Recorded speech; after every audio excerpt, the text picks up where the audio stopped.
Auditioning. Thug number one, thug number two. For slaves. Prostitute. There's always the hustle. Literate basketball players. Mary had a little lamb. The thug. The only narrative that they understand of black life is drug addict, drug dealer, gang member. I was the hottest black actor in the world after Boys and I. There were people clamoring to work with this young sensation as long as he did the roles they wanted him to do, which were street kids. I had been in this thing that is a masterpiece of American cinema, and nobody gave a shit. They really didn't give a fuck. I auditioned for my first pimp part. My mother's all proud. You know, be the best pimp you can be. The whole church is praying for me. Let's pray that Brother Robert gets the role of Silky Good Dick. The film is called Holes on the Stroll. It sounds like a musical. And then that's when the filmmaker was born. I said, man, we can't let Hollywood tell our stories. We got to tell our own stories. They'll make us do anything and everything. And these images travel around the world. They had a perception of us that ultimately is false.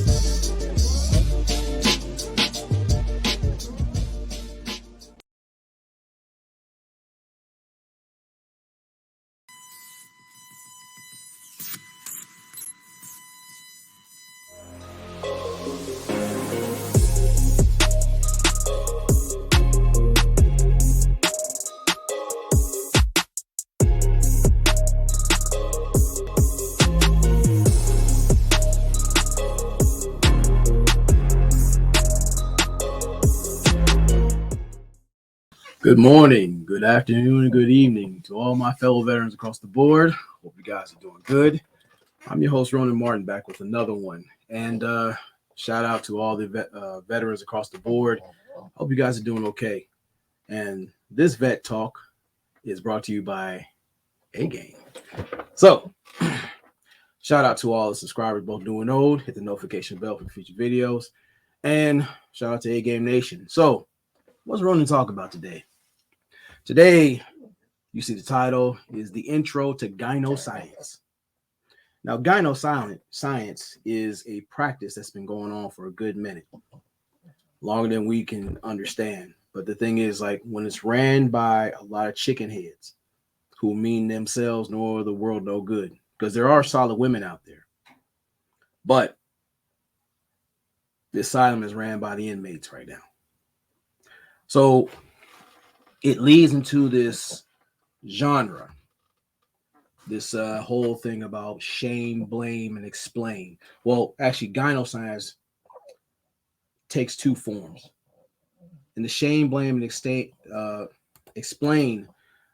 part, it is a niche market where accountability dodgeball is monetized in exchange for organic problem solving for progress.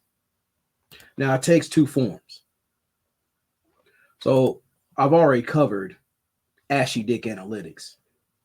And by definition, is the gross misuse of data/statistics to establish both confirmation bias and punani political dependency to poorly excuse the lack of masculine growth and productivity.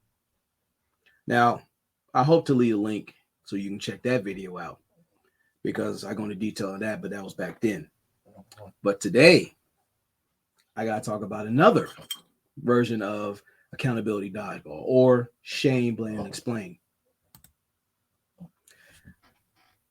This is a school of thought which actually has become very profitable for certain individuals. It's called stinky dildo statistics. The science of emotionally skewed ghost data that intentionally demonizes targeted demographics, i.e. edgeless analytics. The leading tools used by stinky dildo statisticians. So now, this being the meat of the topic, what does Ronin mean when he's talking about stinky dildo statistics? Well, look at it like this. When we talk about stinky dildo statistics, we're going to start from the bottom to the top, going against the grain. The root of stinky dildo statistics is there is no truth. When you ask them to bring these numbers up, Either they present some bullshit to their argument that never works. They're just throwing shit against the wall, see what sticks. Or they can't produce actual evidence. They just go by their feelings or their spurned senses of entitlement. Then you go into their health. You know, it's not just in their mindset, their attitudes, but how they carry themselves. A lot of them have no care about their health. Many times over in this space, especially, they will say some very demonic and vile shit to promote their bullshit bias. Which again, you can't say that there's actual quality, because when you got guys who speak the truth, they call that bashing. And many times that's enforced. But this little level of bullshit, talking about abort black men especially, masculinity is toxic, and all manners of fuckery that goes on online and off. It shows they have no care about themselves. Then you're talking about the loving support. See, the very vile bullshit they speak on, you already know that some don't have impact families and some are incapable of them. Then you're talking about no standard. Well, that's a given, because most either hide behind cameras, or when they do show themselves, some are emaciated corpses of femininity. They believe to be called themselves logical because they went to many schools of misinformation, but when they speak, they're functionally retarded. Then we're talking about no peace. Now, when you hear this nonsensical drivel that they spew out passionately, you can tell in their life there is no sense of peace, because they keep beating the drum, trying to demonize men in general. When you look at the statistics, you got to ask yourself, why are we the best, voted the best fathers in general, especially black men? Why is it that children tend to be more productive and functional when they have system and order and structure? Why is it that there are many great things they speak about men that create society, that keep, things in order? Give them the room to talk the massive amounts of bullshit they spew, not just online, but off. You can't tell them it's coming from a place of peace. Actually, some lose their minds when you present too much peace of mind and order. They have to have that level of chaos because they're committed to it. Their mobility, you're talking about no fair structure. Now you look at divestment Twitter, for example. They've been roaming the digital desert for I don't know how long. And what you've been seeing in reality, there's a lot of these divestment buzzards are paying the price for their fetish because of a person's ethnicity or the illusion of status, which shows they had no fair structure. They can't move the way they think they can. Then the lack of discipline that's already evident. See, again, it comes not just into the education or the information you've been able to twist to support your fuckery. Thing is, you're unwilling to learn from your mistakes, do introspection, fix yourself and the things around yourself. But again, with the lack of discipline, this is where these stinky dildo statisticians thrive in. Of course, they have no loyalty. Being as vile and radioactive as they are, how can they promote loyalty? And if they do have loyalty, it's not in a sound fashion. It's no different than the consistency of horseshit. Oh, it sticks together. But again, guilty by association, not only their mindset stinks, but how they move stinks. Nothing solid can be, well, I take that back. You can use shit to fertilize good things like crops and things like that. But you have to be of sound mind and principles, learn how to use these shit bags properly in the way they need to be used. And of course, at leisure, there's no limit. It's always silly time with these individuals. When they speak on things, it's kind of like you throwing rocks in a blender. You'll get more information from that than what they're talking about on these platforms and abroad. And then it comes to no detachment. You'll get these high-priced harlots, or the ones who are guilty of putting a nonsensical price tag on themselves. They say they want 6 figures from a man, but then again, they can't figure out if that smell is coming from the cat litter box that hasn't been changed, or that stinky dildo that's been sitting under the bed in a New Balance box, baking, smelling like a Panda Express dumpster in August with a splash of barbecue sauce. So now that we have an understanding what this profession is, a professional bullshit artist, more or less, there are 3 things we need to learn about this, about GynoScience, especially in this genre. Number 3, pay absolutely no heed to the established fuckery afoot. There are certain arenas, certain platforms that promote this bullshit. And again, freedom of speech is something that myself, being a veteran, and many others have fought for.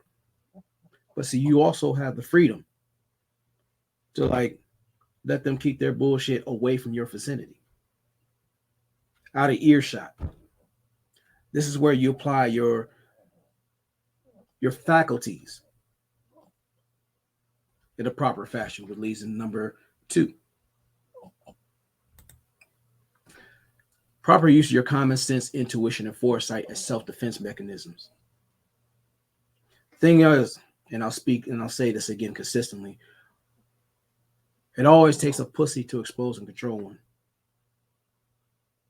And this is when you start paying attention to certain guys who will panhandle for panties, who will be these effeminate eunuchs, these internet weenies who live for this stupid shit. If they're sitting there in this arena and someone saying abort black men or saying something very demonic against another gender, which they're allowed to do, and you have this useful idiot sitting there championing, cheerleading and clapping his feet to this bullshit, you have to treat them fuckers accordingly. Because if there is anything more than self-hatred, this is very toxic conversations, which I believe will be abolished much sooner than later. You got to protect your mind, how you view yourself. In your circles, there are far more better things to pay attention to. But it's good to see bullshit for what it is, so that way you can use your intuition, your foresight correctly to make the proper moves, to protect yourself, you and yours. If you're out there busting your ass, grinding, being a man of principle and purpose, making the right moves, turning failures into lessons, into actual financial gain, and so on, you have far more things on your plate than to worry about what the fuck these backwards, edgeless, bald-headed hoes are talking about. And that term is gender specific. It's not gender specific. Because some of you dudes are bitches too. So, in saying that, when it comes to these edgeless oracles, which is a whole nother thing, but these stinky dildo statisticians, they will use shame to shame you into a box or some arena that is more suitable for them to maneuver, versus using humility. They will use insults. They'll call you all kind of things. And shout out to El Scalpo for exposing herself for that. And you know who the fuck I'm talking to, those who know. They will use insults to not only insult your intelligence, but to manipulate you into, again, another arena they can maneuver in, because they're that powerless. But when it comes to onus, a solid woman doesn't use accountability dodgeball. She uses introspection. She's able to look within herself, to fix herself in order to maneuver and manipulate her environment in a proper fashion to benefit her and what she needs. Then she doesn't have to use guilt. Now, a lot of these stinky dodo statisticians, they love to guilt men or use a lot of nonsensical propaganda to cheapen the value of their targets. But at the end, you have to ask yourself, when it comes to praise, see, praise is acknowledgement of the benefits that this person provides or people. And when you have stinky dildo statisticians who use guilt to try to rally their audience against solid men of principle and purpose, this is where they fall short. Solid women appreciate the men in their lives that they benefit from. See, men in their proper fashion, they will not protect a known liability. And if a woman knows how to appreciate that man, not overdo it, she will hold a special place in his heart and around him. Otherwise, you will have to deal with the guilt of your goofiness, be it one of these stinky dildo statisticians. And the need to be right. Now, I need you to hear me on this when I say this. Being opinionated for the sake of being opinionated is not an attractive weight, nor is it above consequence that comes with it. How many times have you ran into somebody who had to have the last word and end up being the last choice? You look at your career bridesmaids. You look at your career side chicks. You look at these side wives. See, the thing is, when it comes to ships, there's two different things that float. Shit and ships.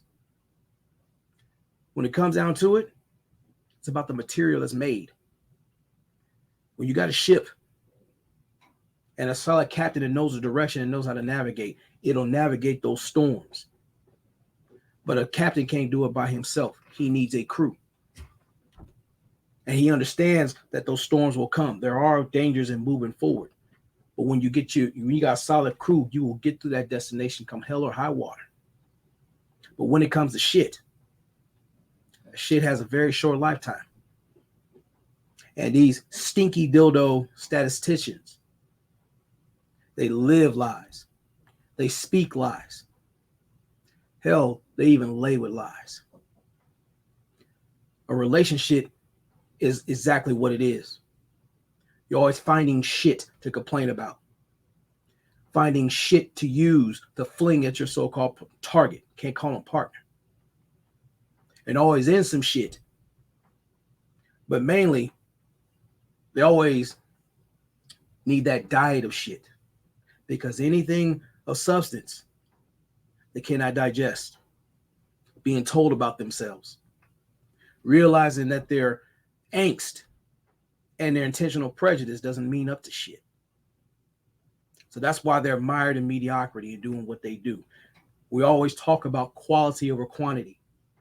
And because you see a grand number of those on the sideline, men of principle and purpose do understand that there are far more women than there are men. And then there are solid women out there in existence that do matter. And the ones that are about something, many of them are snatched up. Again, we talk about the statistics. There are far more men who are married in happy relationships than a lot of these chicken heads or these dumbasses want to tell you. Now, granted, there's some solid guys who are telling the statistics and the truth as needed to get guys to stay on point. Look, granted, as bad as it is out here, all you have to, in many ways, if you set things in motion for yourself to better yourself, to make it cool to be you, you working on the better version of yourself, you focusing on your purpose and doing what you need to do. Whatever these stinky dildos that statisticians are saying, their numbers will never add up. You control what's in your atmosphere. You got to vet them out using your time, toll, trouble, and threat. And if they don't pass the sniff test, they're not worth your provision, protection, procreation, and your provision. It's all about an evaluation process. Now, when it comes to these chicken heads, you have women who actually bring this to the conversation, to a man. Learn how to respect herself and that guy. Stinky dildo statisticians will refer to them as pygmies. and whatnot. Now, granted, there are some chameleons out there who will say the right things and even try to do the right things, but you have to use your foresight, your intuition, and common ass sense to vet them out, because they only put on, those certain individuals put on a mask to play a role. They use their ways to manipulate and infiltrate. So if your intuition is bugging you about something, you better pay attention to it. Get yourself around solid brothers out here and people who give a damn about your well-being, who will expose them for who they are, because they can see things better than you can because your skewed perception of a certain individual. And stinky dildo statisticians present this. This is what they thrive on. This is what they're governed by, because they'll adhere to all this. That is their banner, their flag. So without question, this is what they present. So now we come down to number 1. Vote with both your wallets and feet accordingly. In the presence of foolishness, be it male or female, you are in charge of your resources and time. Time is a very finite resource. So with it being 2022, what sense does it make to piss, moan, and complain about situations that you can ultimately control? And if it isn't in your control, it's not in your vicinity. Again, we got to prioritize things as men of principle and purpose. I am not the only one that hears a lot of bullshit that you hear from El Scalpo, the She-Ra 7s, the Pissies, any of these goofballs who like to sound eloquently, but they're, again, not worthy of the time nor energy. This is where, like, you know what? Keep them in the back burner. They're cannon fodder for a reason. She already voted herself off the island. And learning how to work on yourself. We're talking about your spirituality, knowing who you are and what you're about. Talk about your health. Now, aside from getting in the gym, getting the therapy you need, and all the things pertaining to you to get you right, to promote that endurance so you can have a solid legacy with the time you're given. And we talk about your family. Aside from your blood relatives, because you do understand not all blood, just because you're blood related doesn't mean that they can relate to you. Excuse me. You're talking about brotherhood, agency, getting your boys on point, getting those around you on point so you guys move focused as an army. Because as you've seen in the movie 300, when you have that phalanx and that narrow chasm, they can smash all they want against them shields. They're going to get nothing but spears and trampled on. Then you talk about your appearance, not just how you wear certain things, because there's certain guys who are musty as hell and they wear these suits. We're talking about your appearance, how you appear in general, how you carry yourself, how you move, even how you think. Because what lies within is going to come without. It's going to spread. Then you're talking about your dwelling, where you are and how you affect where you're at, because it's a reflection of what's within. So you can have a nice house, but see, when you take care of business within, that could change a house into a home. It's a whole different atmosphere and so many different protocols that differ from an actual house. It functions different. You'll protect it a lot better than you do a house. It's not as expendable. Home is often where the heart is, and sometimes you have to transfer. But see, that's the whole thing. Dwelling is a reflection of the internal work that you're doing or refuse to do. So you don't have to invest your money and time into bullshit. And when you have guys who are prisoners of ashy dick analytics, and you have these stinky dildo statisticians out here, you got your 2 eyes, you got your sound mind, you got your heart, you know what you need to do. So move accordingly, respectively. So with that being said, this is my intro to GynoScience 101. Today's lesson was stinky dildo statisticians. And when you hear these crones squawking about doing their edgeless antics across the internet, again, remember, you can't take everything to heart. A lot of times you need to learn how to appreciate free comedy for what it is, especially when you see in the incarnation of failed femininity and moldy masculinity. Some people are just not built to make the trip, and that is something that they chose to do. But with you and your sound faculties, you have a choice, many choices. You can either be the author of your life, or you can be the casualty of it. As always, never allow your comfort zone to become your coffin. And in this case, when it comes to stinky dildo statisticians, be mindful of the guys who sit there, celebrate, and trail these edgeless harpies around. They're the personification of that phrase I always tell you. It always takes a pussy to expose and control one. And in many cases, a bundle. So salute to you guys. You veterans across the board, be safe, both in the military theater and the civilian theater. Because stinky dildo statisticians, they're in the service too. They're the international bean counters of bullshit. I want you guys to be careful and move accordingly. Protect this house, because that matters. So do you. So you guys be careful. Semper Fi. We'll chop it up later.